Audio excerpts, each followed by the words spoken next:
కోడి పందాలు the real business. Sankranti వచ్చిందంటే చాలు ఆంధ్రాలో కోడి పందాల జోరు కనిపిస్తుంది.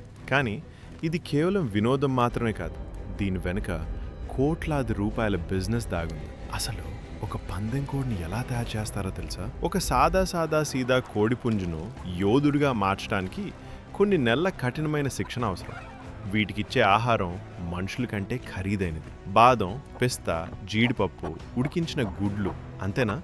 వీటికి ప్రత్యేకమైన మల్టీ వైటమిన్ డోసులు కూడా ఇస్తారు. ఇక పందెం బరిలోకి దిగే ముందు వాటి కాళ్ళకు కట్టే కత్తులు, ఆ కత్తుల తయారీకి వాడే స్పెషల్ మెటల్, ఇదంతా ఒక పెద్ద ఇండస్ట్రీ. ఒక్కో నాణ్యమైన పుంజు ధర వేల నుండి లక్షల రూపాయల వరకు పలుకుతుంది. ఇక టర్నోవర్ విషయానికి వస్తే సంక్రాంతి 3 రోజుల్లోనే ఈ పందాల మీద జరిగే లావాదేవీలు కొన్ని వందల కోట్లు దాటుతాయి. ఒక్కో రింగులో నిమిషాల వ్యవధిలోనే లక్షలాది రూపాయలు చేతులు మారుతుంటాయి. ఇది కేవలం పౌరుషం కాదు, ఒక పక్కాగా ప్లాన్ చేసిన బిజినెస్ సామ్రాజ్యం. ఈ వినోదం వెనుక ఎంత రక్తపాతం ఉందో అంతే ధన ప్రవాహం కూడా ఉంది. దీని గురించి మీ అభిప్రాయం ఏంటి? కామెంట్ చేయండి. మరిన్ని ఇన్ఫర్మేటివ్ వీడియోల కోసం మా ఛానల్ని సబ్స్క్రైబ్ చేసుకోండి.